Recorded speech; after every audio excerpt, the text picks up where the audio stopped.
Good morning, ladies and gentlemen, and welcome to this Governance for Schools webinar this morning. The topic of this morning's webinar is the governance of safeguarding in 2018.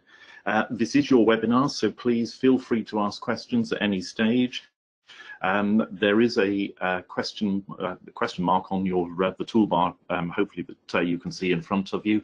If you just click on that, a question dialog box will open and you can type them at any stage. If you'd like to come live on air and ask your question over the airwaves, then yeah, please feel free to do so by raising your hand, and I'll attempt to unmute you my end through the control panel. My name is Steve Barker, and I'll be leading you through this webinar this morning. I'm a school governor myself. I've been a governor for a very long period of time, as you can see on the slide in front of you at the moment. My current role is I'm head of the governance consultancy at Babcock 4S, and I'm also the creator and the editor of Better Governor, who you'll see the logo on the top right-hand part of this slide. And I'll say a little bit more about that towards the at the end of the session. As you can see, I'm a chair of one governing body, one academy trust. I'm a member of another multi-academy trust, and I'm a vice chair at a maintained junior school as well. So hopefully that equips me with a reasonably good set of background knowledge to be able to host this session this morning. I haven't put it on the slide there, but I'm also an accredited safeguarding trainer for Surrey Safeguarding Children's Board, which happens to be where I'm located. Anyway, a very big welcome to you all this morning. Just before we start, hopefully you can all hear me, but just to do a quick sound check. If you can locate the hand icon on your toolbar now, could you just raise your hand to indicate that you are actually receiving volume? Lovely, and I can see lots of people raising their hands there. Yeah, that's virtually everybody.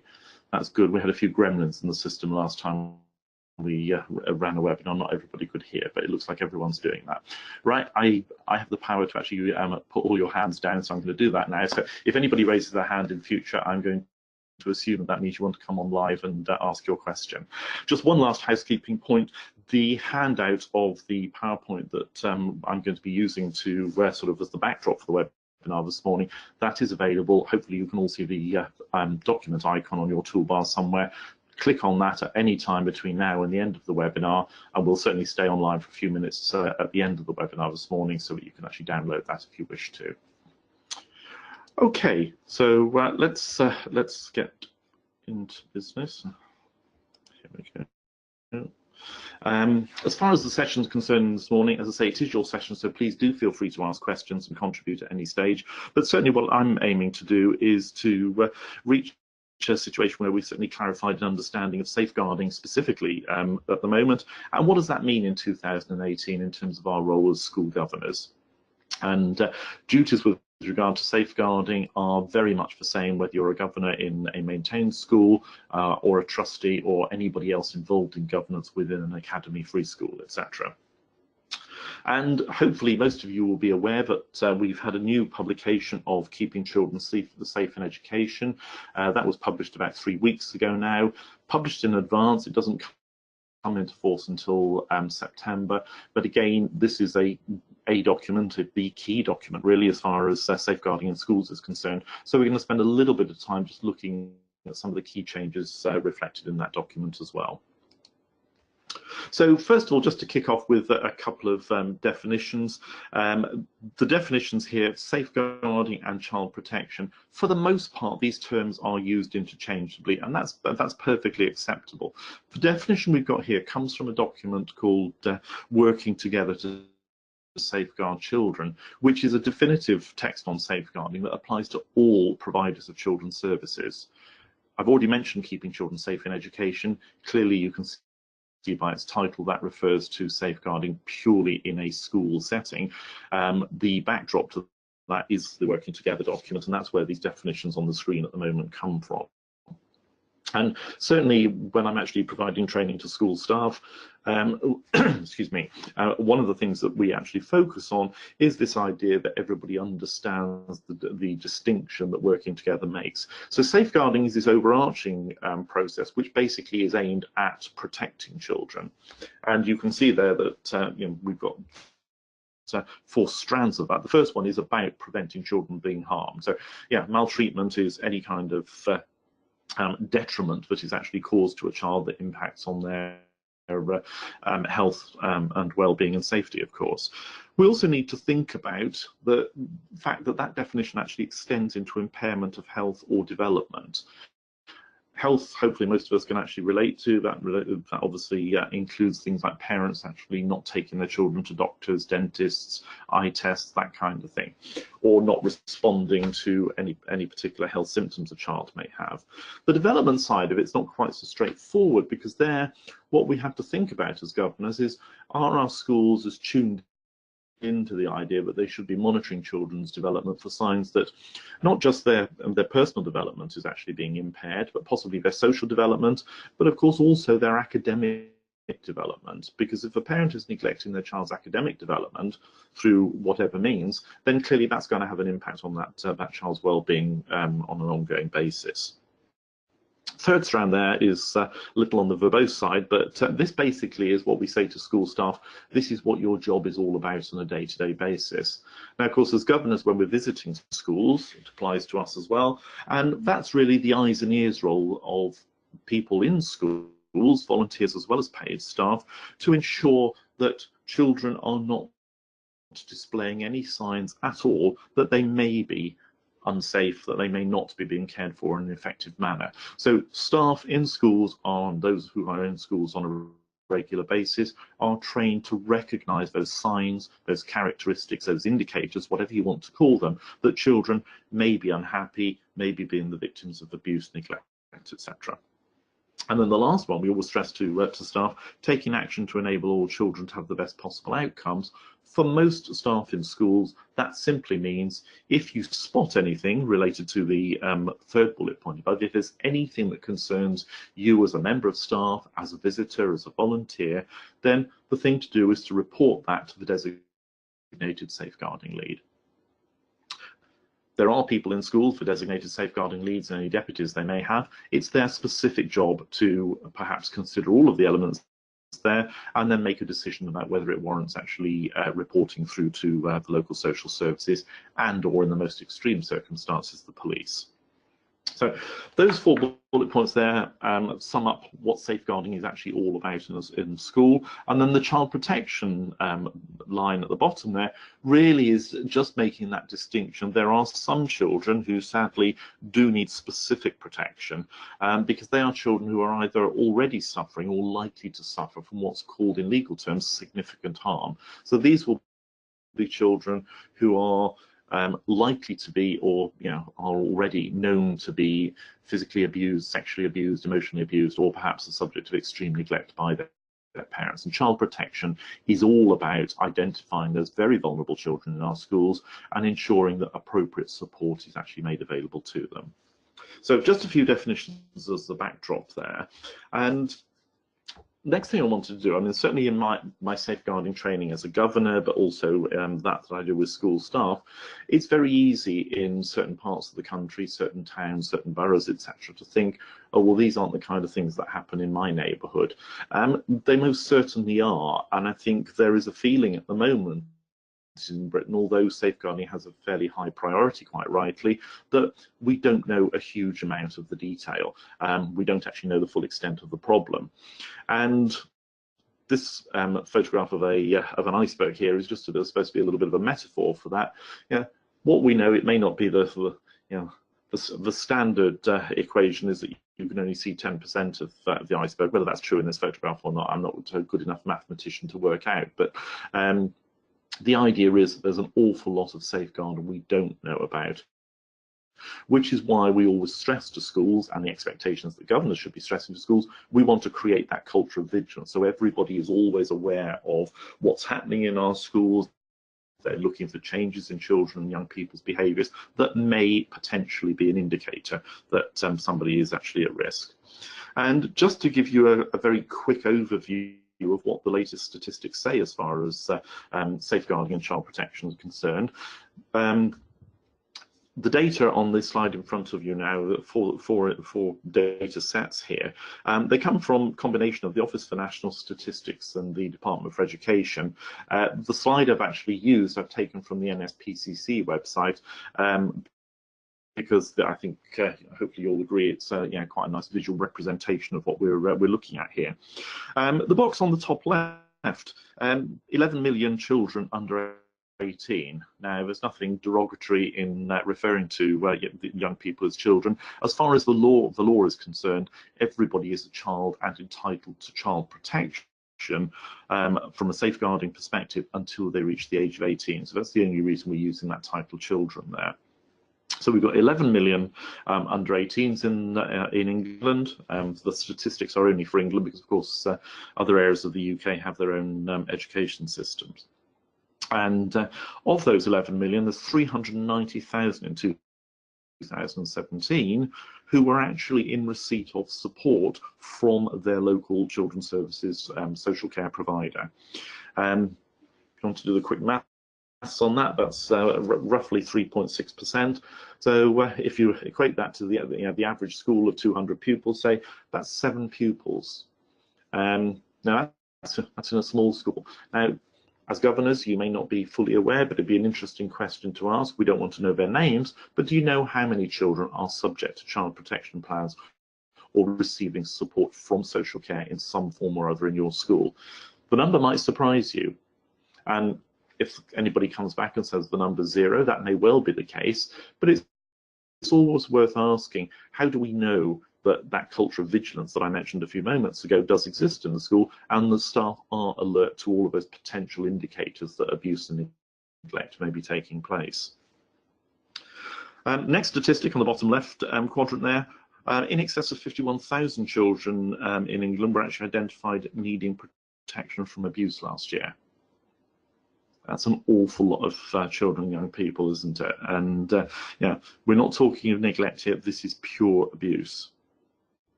And of those children with child protection plans, and generally speaking, this is not universally true, but generally speaking, most children will get a child protection plan as a result of abuse, but of all of those children with child protection plans, 48 of them are also being identified as being the subject of neglect, and that's a major concern in those particular instances.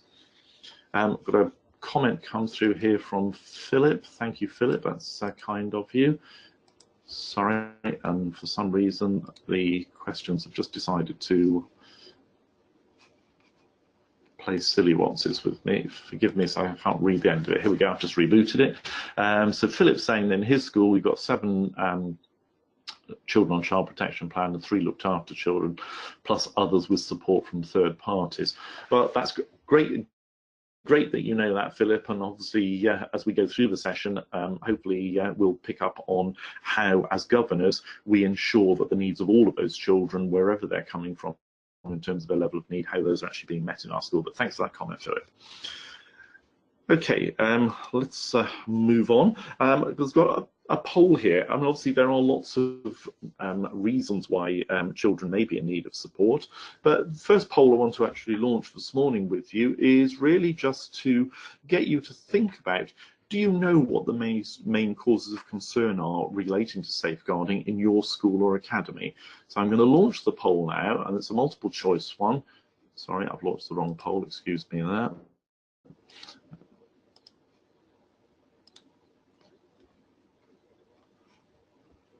Okay, that should be the right poll. You ought to be able to see that in front of you now. So identify, if you will, on those which are the main safeguarding concerns in your school that you know of as a governor right now.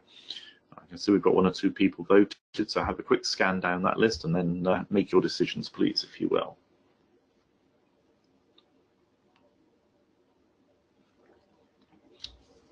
Okay. So we're rapidly climbing, but about 60% of people have voted so far, getting up towards 70. So if you'd like to vote, sorry, quick question, Patricia, what is CSE? I do apologise, child sexual exploitation. Din is asking, does safeguarding involve bullying? Yes, absolutely does. Child-on-child abuse is actually one of the highest reported causes of safeguarding concern to Childline and people interested in the causes. Patricia, thank you very much. The option I would have suggested isn't there. Please, if you're happy to, Patricia, yeah, let us know what that is, and I'll happily let everybody know that. It's not intended to be an exhaustive list. These are, according to the DfE and the Home Office, the main causes of concern in the majority of schools at this point in time. Patricia's just come back. Thank you very much, Patricia. I would say attendance is the main concern. Yeah. Attendance is a concern. Attendance may also be a symptom, of course. It's not very nice to contemplate, but in quite a few instances, you will get situations where children have regular patterns of non-attendance, very often attached to weekends, half-term holidays, things like that.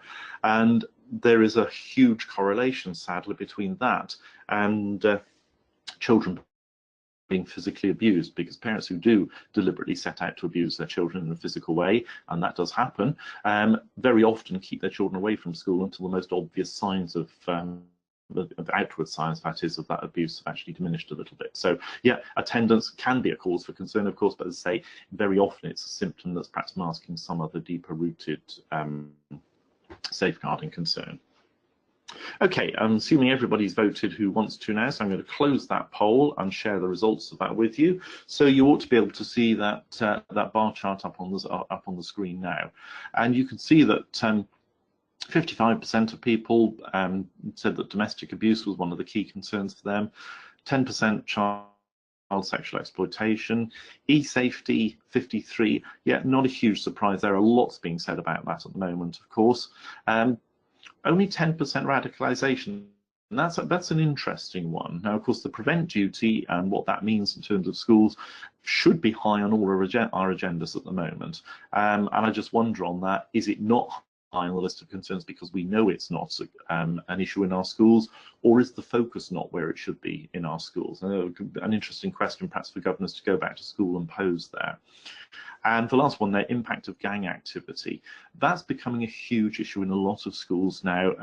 You know, varies tremendously from one part of the country to the next, but certainly is something that we do need to think about. And sadly, that's something that's impacting on children down as low as Key Stage 1 now, who are being used in a variety of different means to transport weapons, drugs and other bad materials, etc., between slightly older gang members. Okay, well, let's thank you for that. Again, if there's any questions on that, please you know, make sure that they keep coming through. Suaya is asking there, sorry, can I ask what e-safety is? Yes, e-safety just means online safety. Some people refer to it as e-safety, some talk to it as internet safety or online safety. Basically, it's about building children, young people's resilience to know how to use all the technology that's available to us now, which of course is a very powerful force for learning, but to use it in a safe way that doesn't actually threaten them from a safeguarding perspective. Okay, so I shall hide those results and let's move on to our next slide. This is basically a list that comes out of working together to safeguard children, splitting out though what are recognised by most people as the 5 key areas of abuse and neglect in children, the 5 categories that tend to be used. Physical abuse hopefully is fairly obvious to most people, but of course, you know, these aren't things that are nice to contemplate, but children can be, you know, cut, bruised, burned, hair pulled. All of those things that, you know, cause physical harm, cause physical maltreatment to a child are included within that area. Sadly, evidence suggests now that there are more and more parents who deliberately set out to physically abuse their children, and they're doing it in a variety of ways which are not always obvious to people coming into contact with children. So very often those that know will be looking for marks on children which are not normally visible, so sort of above the elbow, above the knee, etc. Areas of the body that are very often hidden out of view from, with children and young people's clothing. Just got a question come in from Bob here. Bob's asking, is there any national data on key safeguarding concerns that's broken down in any way, e.g. counties, local authorities, etc.? I don't think there is national data that I'm actually aware of, and I have actually been looking for this recently, Bob. Your local Safeguarding Children's Board may well have that data which they put into the public domain. I'm not sure that anybody is actually collecting data, of course, because sometimes schools will be aware that perhaps the concerns that they've got don't meet the threshold of a local social care or the police, etc. So may not always refer. So there is a concern that not all of the data is actually collected. Obviously, organisations like Childline, NSPCC, etc., they are collecting information, but their information is really only the result of surveys and, of course, running helplines. So it's only based on their own interactions with children, young people, and their parents, and anybody else that chooses to report, of course. Emotional abuse is the next bullet that we've got here, and I always say to people when I'm training, I'm not sure, emotional abuse, of course, is a category in its own right, but we shouldn't overlook the fact that if you're a child that is being physically abused, if you're being exposed to a situation where domestic abuse is present, if you're being sexually abused, if you're being neglected, all of those things are going to have an impact on your well-being as a child, and have an impact on your emotional well-being at that. So I think we need to remember that emotional abuse permeates all of those other areas as well as being a category in its own right. And you'll see now in the brackets there that emotional abuse now officially is intended to include that radicalisation risk. And I do think it's important from a safeguarding perspective, and a lot of the schools I go into in my my normal day job are still having a little bit of an issue trying to recognise that the prevent duty, the threat of radicalisation, those are safeguarding concerns. What we're saying here is safeguarding is about identifying vulnerable children. Children and young people are as vulnerable to radicalisation as they are to physical abuse, as to emotional abuse, etc. And that's why it's an important element of safeguarding. And as governors, we ought to be asking about, where does radicalisation, where does the prevent duty sit in our school in terms of the CPD offer, the training and development for school staff? Where does it sit in terms of staff awareness of what those signs, those indicators actually might be? And of course, don't forget, a lot of us tend to perhaps think about when we talk about radicalisation, we tend to think about Islamic extremism, etc. There are plenty of non-Islamic groups in this country who are also a major concern to the authorities. There are some white supremacist groups, and the National Front has had its heyday now, but many of the other white supremacist type organisations, far-right organisations, are equally a threat to the well-being and the emotional development of children and young people. So they are, in certain parts of the country, some very real concerns.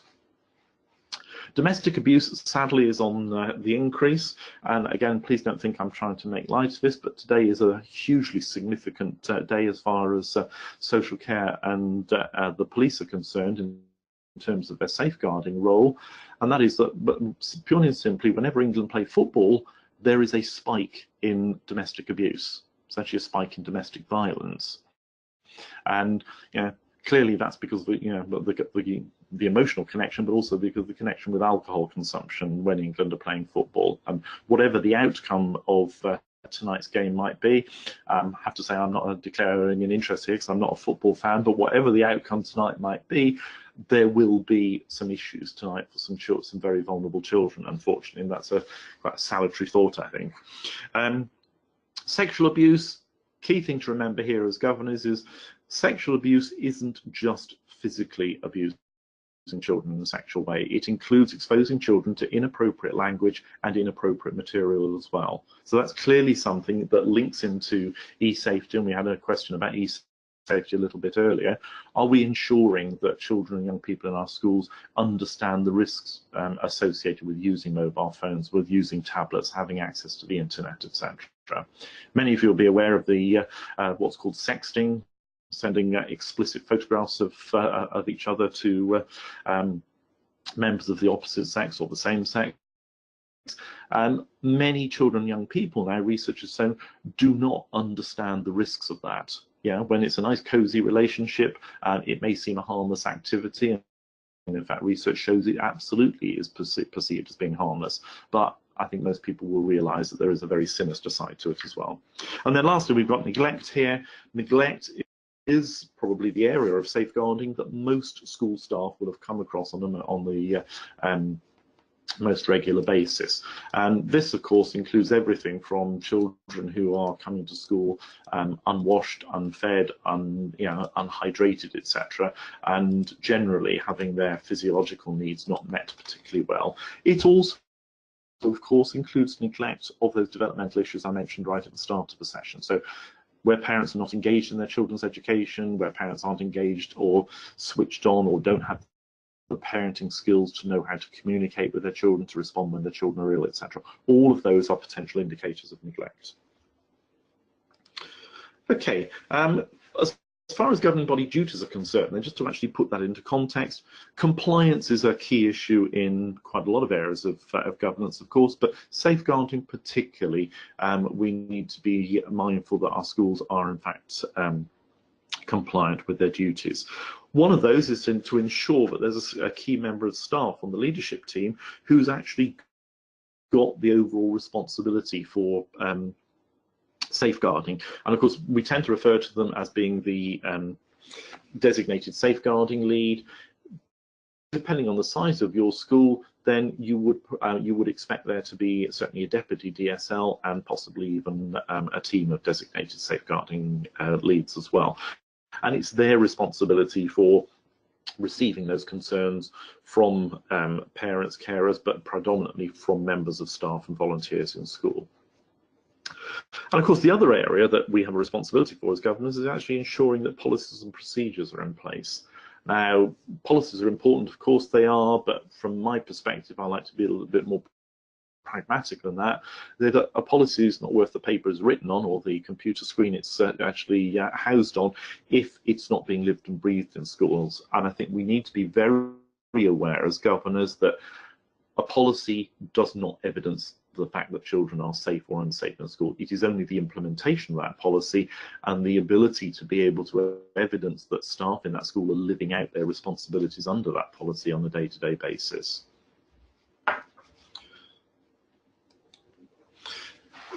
Very quickly, just to reference the competency framework, hopefully you'll all be aware of the competency framework that was introduced in January 2017, and really just to make the point here that there are some competences here specifically relating to safeguarding.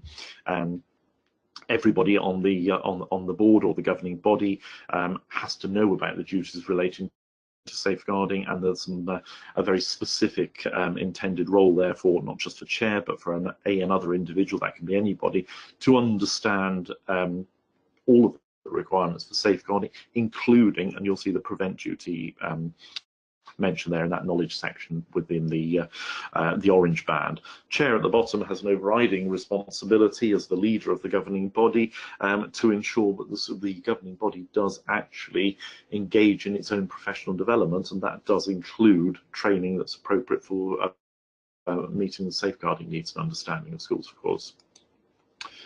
As far as other key documentation is concerned, I've already mentioned the working together, the document on the left-hand side of the slide here. I'm not suggesting anybody adopts that as bedtime reading, unless you get difficulty getting to sleep at night, that is. Just know it's there. Certainly the designated safeguarding lead in school should have a copy of the document, or certainly be able to refer to it electronically. Keeping children safe in education is another matter. I think governors need to be aware of this document. I've got 2 copies of it there. As I mentioned in the introduction, a new version was actually released for information only about 3 weeks ago now, probably 4 weeks ago actually, tomorrow. And that comes into effect on the 3rd of September, as you can see on the other slide. I'm not suggesting that all governors need to be word perfect on it, but certainly governors need to be aware of the content of this document. They need to know what the main areas are, what does it say, who is it aimed at, etc. And certainly if you're the designated safeguarding lead, or if you're the chair of the governing body, I would expect most people in those positions to have a great deal more depth of knowledge, shall we say, on the subject of safeguarding. All staff have a duty, and it's a statutory duty of the governing body to ensure that this is actually put in place in schools, to actually read part 1 of the guidance. Part 1 is about 11 pages, and basically it sets out what those responsibilities of school staff are in terms of the eyes and ears role, looking for changes in children's behaviour, signs that might generate concerns, etc., and also spelling out what to do if they have got a concern that the child may not be safe or maybe being neglected or subject to any of those areas of abuse, etc. So it's worth thinking about in your schools. Lots of schools now will probably in the inset day that most tend to have early September, will at least issue electronically, if not hard copy, part 1 of the guidance for you, keeping children safe in education guidance, to all members of staff, and ask them to sign to say that they've received it. Some will even sign to say that you've received, read and understood.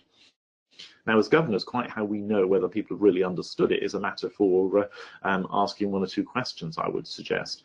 And certainly it's not an unreasonable question for governors to ask head teachers. Head teachers tend to be the designated safeguarding leads in primary schools. Secondary, they probably tend not to be, but certainly the head teacher or the principal in any school ought to have some mechanism for monitoring the level of understanding of staff of this key document, or this key part of the documentation. So our responsibility as governors is actually to ensure that staff know what it says and know what to do if they've got any concerns, basically. I mentioned this term culture of vigilance a little bit earlier. Culture of vigilance is what I say to staff when I'm going in delivering inset training on safeguarding myself, is what they ought to be aiming to create. And what I'm talking about in terms of vigilance is that continual watching of children, listening to children and young people, and listening out for indicators, signs, characteristics that those children may not be safe, may not be. And again, thing to stress to all members of staff, and I think it's important for us as governors to actually grasp this, is we are not making accusations. We're not actually pointing the finger at anybody. All we're saying is, I'm concerned. I'm concerned that that child may not be safe. I'm concerned that child may be neglected. That's all we're saying. We're not saying, pointing the finger at anybody and saying, I think that person's responsible for it. We're just saying, I've got a concern, and actually it's my duty. There's a moral duty, but there's also a statutory duty for us to pass those concerns on. And of course, the person they're passed on to is the designated safeguarding lead. So most of us, when we go into our schools, in the reception area, there ought to be some relatively prominent notice that reminds people that children and young people present in schools deserve to be safe, and therefore if anyone's got any concerns, who they should actually address them to, and that should actually name the designated safeguarding lead in the school. So yeah, that culture of vigilance of course means that the policies that we've got and any procedures associated with them do actually contribute to making children safer than they might otherwise be. So a good point there for us as governors, I think, is to remember when we're approving on an annual basis, and it should be done on an annual basis, the new safeguarding policy, do we ever ask, how are our children safer this year than they were last year? What changes are we making in the policy this year, and why are we making them? In what way do we think children are going to be safer this year because of those changes that are being made to our policy? Because as I made mention in the beginning of the session this morning, a policy doesn't actually make children safer. It's only enacting the policy and actually using the procedures outlined within it that will actually contribute to children and young people's safety. Regular training and development for staff is a key responsibility, and also something that does contribute to that culture of vigilance. If staff are constantly reminded of the importance of safeguarding, time is spent addressing issues that are relevant to them. So going back to that first poll, does all staff understand what child sexual exploitation is, what some of the indicators of that might be? Female genital mutilation has been a key topic in safeguarding in schools for quite a number of years now. It's actually illegal in this country, and it has been since 2004, and there's been a statutory duty for the last 2 years for schools to actually report suspicions of female genital mutilation. Do staff know what the signs of that are? Have they been trained to recognise those? And similarly with the prevent duty.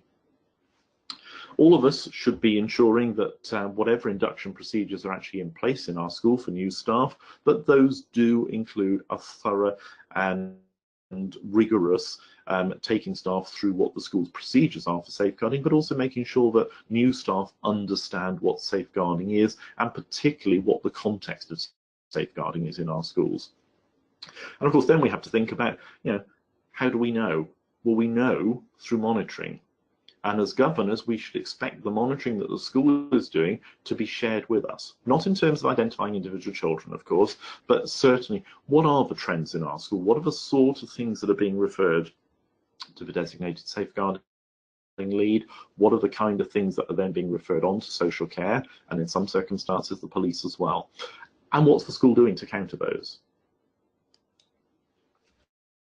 Okay, I've got a second poll to share with you now, and hopefully I'll put the right one up this time. And this is just about safeguarding training, really, for us as governors. As the CPD is crucial for staff, but it's also important for us as governors too. So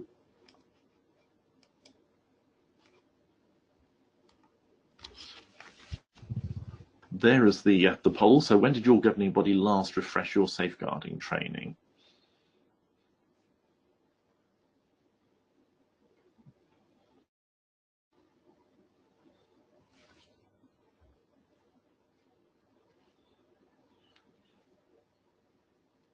I think we have a slight technical issue here. It doesn't appear that the poll wants to open. It's gone straight into results mode.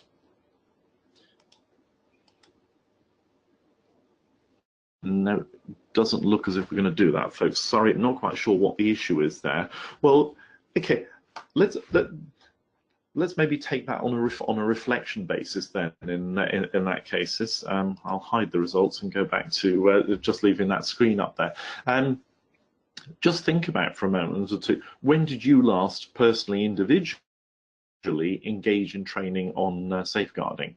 Now, we can say you're doing it now, that's absolutely right and proper, but think about it from the perspective of your governing body. Has there been whole governing body engagement? Do governors regularly sign up to attending whatever training is provided, either by your multi-academy trust, by your local authority, or whoever is actually providing professional development for you as governors? We'll leave that to reflect on. Yeah, absolutely agree with you, Bob. Technology is wonderful when it works. When it ain't, it's a pain, but there we go. Comment from Stephen here, I've only been governor for a month. Well, the fact you're engaging in this morning, Stephen, is brilliant, so thank you very much indeed. And I'm fairly certain that even though you've only been governor for a month, you're probably the one on your governing body who's most recently engaged in safeguarding training, I would guess. And I think the serious point to make here is that I think governors have an obligation to ensure that they are effective in their role. One of the ways of being effective in our role is actually to ensure that we are accessing professional development. Interesting point here from Natalie. Natalie is saying, this is my first piece of training on this. Budget stop wholesale training for all governors unless this is available online. I understand that fully, and please don't take this as a criticism, Natalie. I think it's a sad day as governors if we allow our schools to deprive us of training. Sadly, cutbacks tend to make people look at their budgets. Of course they do, and very often continuous professional development, training development is one of the first areas to be cut. It's a very short-sighted strategy. Doesn't actually put any organisation, including a school, in a very strong position for improvement or bringing things forward. Training can be accessed very cost effectively. There are some charities that run it. There aren't that many, it has to be said. Yes, of course, we should try and access training in the most cost effective way. But don't ever lose sight of the fact that Ofsted now, one of the things they look at in making judgments of governance and its contribution to leadership and management is the extent to which governors actually have regard for their own professional development. So certainly it's something we can't afford to ignore, I would suggest. Oh, interesting comment from Louise here. We had an Ofsted inspection yesterday. Well, I hope you're still smiling, Louise. It's the first thing to say on that. The first set of questions to governors was about safeguarding. Don't depend on safeguarding leads who are not available on the day. So yeah, I absolutely agree. Yes, I'm sure you do wish you'd had the training earlier in the week, Louise, but I'm sure you acquitted yourself well. I think all of us just need to think about, do we know everything that we need to know? Yeah, and just to make that point about Ofsted, I'm not suggesting we do anything that we do as governors about Ofsted. Certainly, as far as safeguarding is concerned, and I'm probably jumping to my last slide in advance here, but we don't do safeguarding because Ofsted are coming. We don't do it because the law says we have to. We engage in safeguarding and ensure safeguarding is appropriate in our schools, because we care about children and young people. They deserve to be safe. So, yeah, as governors, I think there's a real imperative here that we need to perhaps be thinking about. Yeah, I think there's lots of comments coming through at the moment, all on a very similar theme, people talking about the cost of training. I don't really want to get into that, forgive me, because we've got a few other things just to cover on the safeguarding front. But yes, I do sympathise with your position on that. As I say, I'm the governor in several schools myself, and budgets are tight everywhere. They really are. Okay, just want to come on now to just before the session finishes, to this last area, which is actually all about the changes to keeping children safe in education. And forgive me, KCSIE, keeping children safe in education. That's the abbreviation. As you can see, if I'd have spelled it out, I'd have actually messed up the design of the slide. So forgive the abbreviation there, folks. I just want to talk about some of the key changes here, because these are things that hopefully a lot of us have still got governing body meetings to have, or committee meetings to have this term, but these relate to quite significant changes coming about from the 3rd of September. And as governors, we need to be aware of them, but actually as governors, we need to ensure that staff in schools and certainly designated safeguarding leads are aware of them. Firstly, of course, they need to be aware that there is a new version available. And of course, a lot of these things, they're not announced with a fanfare anymore. They're actually floated out on the DFE website, possibly on their Twitter account as well. But actually, it's incumbent upon us in schools, including us as governors, to make sure that we know. And going back to the old Donald Rumsfeld argument, you don't know what you don't know. So you have to put yourself in a position where we're constantly thinking about how we update our knowledge. So first area there is actually on the safeguarding policy itself. This is in response to inspections in a lot of multi-academy trusts over the last 12 months or so, where Ofsted have actually been criticising some of the schools within trusts for having a standard safeguarding policy. So the trust, whether it's got 2 schools or whether it's got 72 schools, has a policy for safeguarding which is generic for every single school, irrespective of its context. Now, hopefully you've already got a bit of a feel this morning that I've actually said quite a lot about the context in our schools. It's important as governors we know the context. It's absolutely crucial that the school knows its context from a safeguarding perspective. They know what the key risks are, etc. And the guidance now has been changed. So the guidance document is significantly weightier than it was in the previous iteration. But the guidance now makes it absolutely explicit that every school's safeguarding policy must reflect its own context as far as safeguarding is concerned. So certainly something to actually think about. Many schools actually review their policy and actually bring it to the first governing body meeting of the autumn term. Does your policy, is it going to, from September, reflect your context? Children with special educational needs and disabilities. And again, apologies, there's another abbreviation there, but hopefully that's one that's a little bit more universally recognised. Their needs and how schools are meeting their needs are coming to prominence in lots of guidance that's been revised in the last 12-18 months. Those who've been involved in exclusions will recognise that that's an area where special needs and disability pupils are gaining quite significant prominence in terms of governors needing to check that their needs have been fully met before exclusion has been considered. The same is true of safeguarding.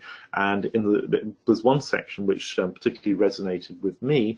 It asks, how does the school adapt and make reasonable changes to its safeguarding procedures to meet the needs of all pupils? Now, the example I actually quoted somebody on that in one of my own governing body meetings earlier this week was, well, we've actually got some non-communicative children in our school, and how are they supposed to tell an adult if they're not happy? And I think all of us in schools need to think, if we've got children with physical disabilities, have they got the same ability to protect themselves, to run away from danger as other children have? How do we adapt what we do from a safeguarding perspective to reflect the needs of all of those individual children and young people? Talked a little bit of online safety already this morning. Online safety is writ large in the new version of Keeping Children Safe in Education. And one of the key things that governors need to be thinking about and mindful of in any safeguarding discussion now is, as a school, as schools, what are we doing to build, to develop the resilience of children and young people with regard to the threat that the internet and the whole online experience that's available to children actually presents. We're not talking about bolting down all the hatches and stopping children using phones, tablets, etc., but we are talking about trying to create a culture where children are learning how to engage with technology in a way that does protect them, that does safeguard them. Emergency contacts, some of you will possibly be aware there was a very sad case, I believe it was in Tower Hamlets earlier this year, where a mother had an epileptic fit and sadly died on the kitchen floor, and her, I think it was a 3-year-old who was actually registered pupil at a nursery school attached to a school, very sadly and tragically was actually found dead next to her 2 weeks after she died. The child had died of malnutrition and dehydration, unfortunately. Now, school staff knew the child was missing, did everything they possibly could, including going around and knocking on the door. Sadly, it was too late at that stage. Unfortunately, they only had the mother as the emergency contact. So there is a new requirement here that says that schools have to have at least 2 emergency contacts for every child. So again, come the start of a new academic year, this is a regulation now from the 3rd of September. That's something that schools need to be cognizant of. Reasonable force, again, a new section. There was nothing about this at all. A lot of the training I do in schools, I've come up against, I think it's quite an old myth, to be perfectly honest, the myth that, no, you can't touch children. That's not true now. It has never been true. It was politically popular to believe that back in the 70s and 80s. From a safeguarding perspective, if physical contact with a child is a way of actually keeping that child or any other children safe, it is absolutely the most appropriate thing to do. And when we're talking about force, of course, there are some children, and this may overlap to those children with special educational needs, but it's not exclusive to them at all. There are some children and young people where physical intervention with the use of force is entirely appropriate. And there is a whole section in the guidance, which is brand new. I think it's very short, so it's not even it's about 2/3 of a page. I would suggest all governors read that, but certainly governors should be ensuring there is a conversation on that new guidance in school. And of course, one of the key questions we would then want to be asking, I would suggest, is have staff been trained how to use physical intervention, when to? And of course, it's not a coincidence the word reasonable is there, because what we're asking staff to do is actually make a judgment about when is it reasonable to use force. Now, if it's protecting a child from harm, if it's protecting other children from harm, hopefully that's a fairly easy decision. But certainly to know how staff have been trained in our schools is actually fairly important, I would suggest. Some changes in terms of the checks that are done, pre-employment checks, but also disclosure borrowing service checks and similar. Worth reading the section, worth checking whether it applies to your school. There are some differences here for academies from maintained schools. Academies now have to check that the equivalent of the barred list for independent schools has actually been looked at for any new members of staff, all new members of staff and governors as well. Other changes are in the detail, but certainly it's an area worth looking at, I would suggest. And the last one I just want to focus on there for a moment is this question of peer-on-peer abuse. Now, somebody asked a question about bullying earlier, and I said bullying is most certainly an element of safeguarding. The DfE published in January of this year new guidance on peer-on-peer sexual aggression and sexual violence in schools. It's a growing problem, unfortunately. Now, there's been a lot in the press and the media generally in the last couple of weeks about upskirting, this hideous idea of youngsters going around taking photographs of girls and women's skirts, etc. We need to think about, well, okay, some people might regard that as innocent. It's not at all innocent. It's a horrible invasion of privacy apart from anything else. But is that something that could lead onto a pathway of behaviour that takes us to even more unpleasant things? I do think it is an area that, as governors, we need to be asking, what are we doing to look out for the signs that might indicate that children are abusing each other, threatening each other in a sexually explicit way? And again, I'm not just talking secondary. Obviously, it might be more prevalent in a secondary environment, but it's not germane to secondary. It can happen in primary schools as well.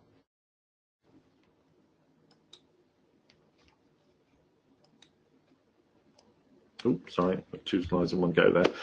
That's all I wanted to actually say this morning, folks, other than to say thank you very much indeed for joining the webinar today.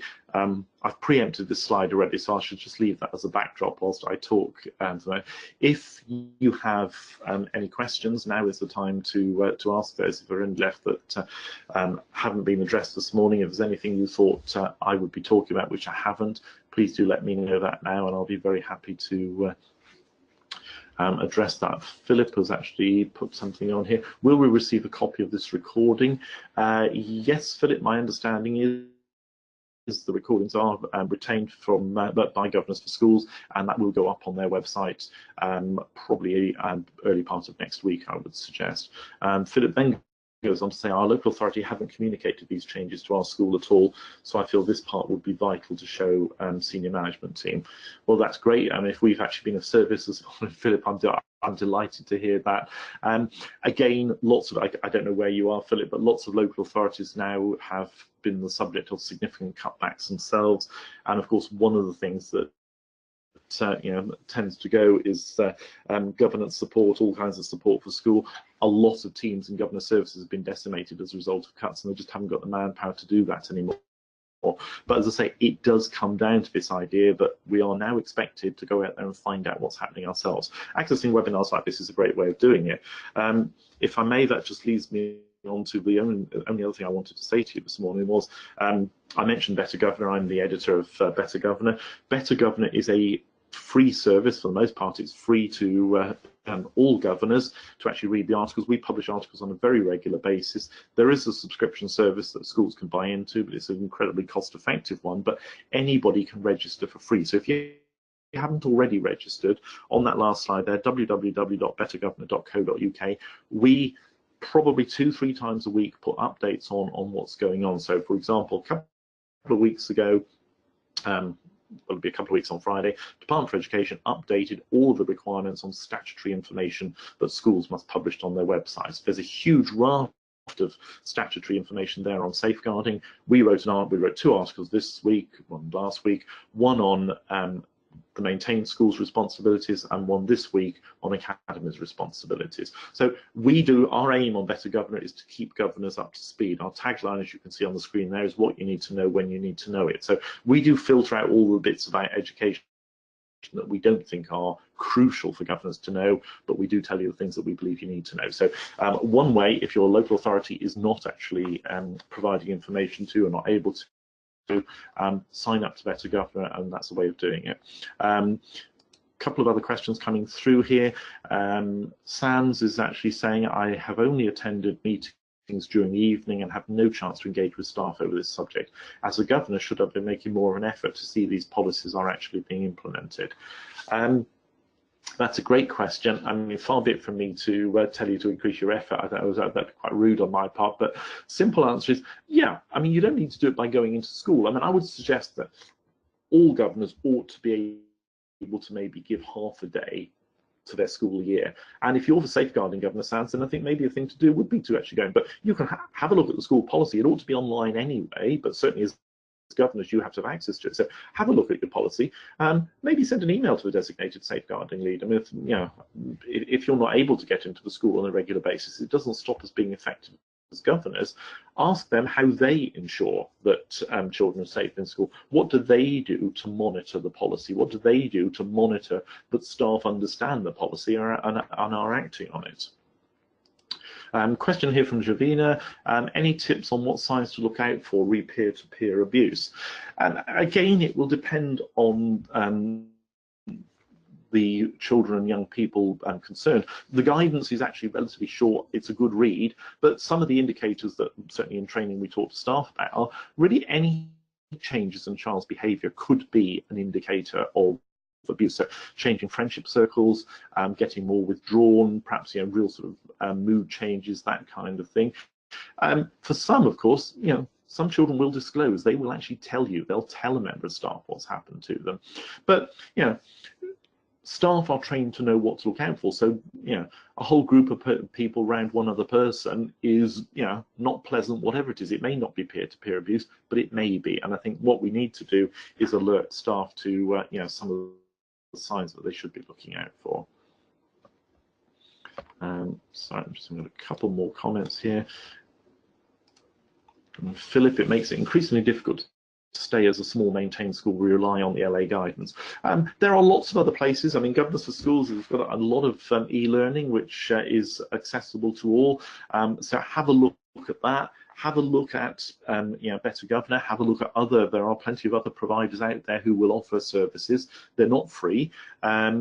The local authority does have some statutory duties with regards to governance, so it's worth actually thinking about those as well. But certainly as far as safeguarding is concerned, have a look where, again, I don't know where your schools are, have a look at your local authority website. They statutorily must have a safeguarding element on there, so see what's available there. Okay, I think we've probably had all of the questions now. Lots of people saying thank you, that's very kind of you, thank you very much. One more question, is this training covering the same content as safeguarding WBL? So I don't know what WBL on the Modern Governor site. I have no idea, I've not looked at the Modern Governor site. I put this training together specifically for today, it's up to date. I don't know how other people do it, I can't say more than that, I'm afraid. Karen, hi, I am Karen, new governor in Leeds. Thanks for all, especially the Better Governor's website. That's very kind of you, Karen. Sorry, that sounds very arrogant. I read that. I should have read it before I spoke it out. Thank you very much indeed, folks. Please, if you've enjoyed this morning, then do come back and take part in another webinar. Thank you for all the questions. It makes it very lonely sitting in a little room on my own here if nobody asks questions, so I'm genuinely very grateful for that. If there are any other questions, then please do field them back through Governors for Schools, and I'm sure they'll get back to me, and I'll be more than happy to answer them directly to you. Thank you very much indeed. Enjoy what's left of your day.